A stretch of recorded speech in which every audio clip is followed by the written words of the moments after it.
وبشر الصابرین الذین اذا اصابتهم مصیبۃ قالوا انا للہ وانا الیہ راجعون۔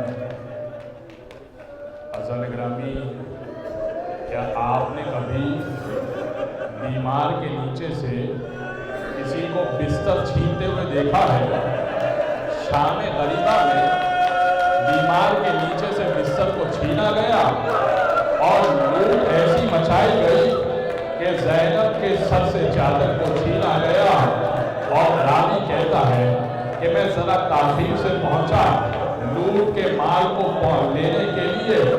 میں نے دیکھا کہ ایک چھوٹی سی بچی کھڑی ہوئی تھی، سارا لوٹ کا مال بچ چکا تھا، مگر ایک چھوٹی بچی کے چھوٹے کانوں میں در موجود تھے۔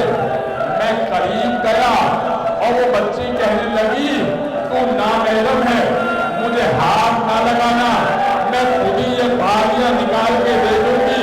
لیکن اتنی دیر میں کہ وہ بچی کان سے بالیاں اتار کے دیتی، وہ گھوڑے سے اترا، اس نے سکینہ کو دبوچ لیا۔ سکینہ پھڑپڑائی اور کہنے لگی، ارے مجھے چھوڑ دے، ارے مجھے چھوڑ دے۔ اس نے اتنے تماچے مارے، اتنے تماچے مارے کہ سکینہ نڈھال ہو گئی۔ جب وہ نڈھال ہو گئی تو اس نے بالیاں اتاری نہیں، بالیاں کھینچ لی۔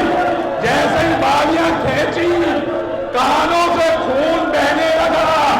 حمید کہتا ہے، میں شہزادی کے قریب گیا، میں نے سوال کیا، شہزادی دامن میں آگ بھی لگا کے وہ چلا گیا، شہزادی کوئی مدد کروں؟ بی بی کہنے لگی، بس نجف کا پتہ بتا دے۔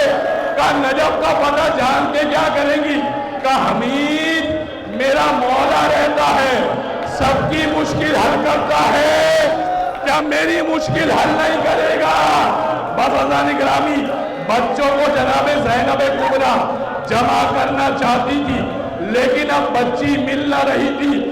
ارے چھوٹی بچی کو ڈھونڈنا شروع کیا، بن سر کے لاشوں کے درمیان پکار دی جاتی ہے، بیٹی سکینہ کہاں ہو، بیٹی سکینہ کہاں ہو؟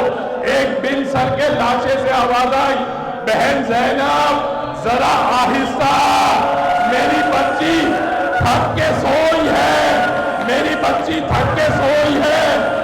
اب دیکھا سکینہ پاؤں کے پاس سوئی بھی تھی، بچی کو اٹھایا، بچی ہم کو اسیر کر کے لے جا رہے ہیں، ہم کو اسیر کر کے لے جا رہے ہیں۔ بیٹا آپ نے لاش کو پہچانا کیسے؟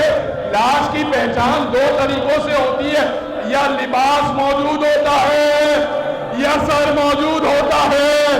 نہ سر موجود تھا نہ لباس موجود تھا، آپ نے پہچانا کیسے؟ جناب سکینہ نے کہا، پھوپھی اماں میں نے پہچانا ایسے کہ میں پکار دی جاتی تھی، بابا کہاں ہو، بابا کہاں ہو؟ بن سر کے لاشے سے آواز آئی، الیہ الیہ یا بنیہ، میرے بچے ادھر آ جا۔ بی بی جناب زینب نے دوسرا سوال کیا، بیٹی سکینہ آپ پاؤں کے پاس کیوں سوئی تھی؟ آپ تو سینے پہ سوتی تھی، آپ پاؤں کے پاس کیوں سوئی تھی؟ ایک مرتبہ جناب سکینہ نے کہا، پھوپھی اماں آپ نے دیکھا نہیں سینے پہ اتنے تیر لگے ہوئے تھے، کوئی جگہ باقی نہیں تھی، میں سوتی تو کہاں سوتی؟ کہیں سے آخری جملے سنیے گا، برداشت کیجیے گا، کہیں سے پانی آیا جناب زینب کے پاس، کہیں سے پانی آیا، جناب زینب نے جناب سکینہ کو دیا، بیٹی آپ پی لیجئے۔ جناب سکینہ نے کہا، پھوپھی آپ بھی تو پیاسی ہیں، آپ بھی تو پی لیجئے۔ کہا نہیں بیٹا، پہلے چھوٹے پانی پیا کرتے۔ کوزہ آپ کو لے کر جناب سکینہ دشت کربلا کی طرف بڑھی، علی اصغر پہلے چھوٹے پانی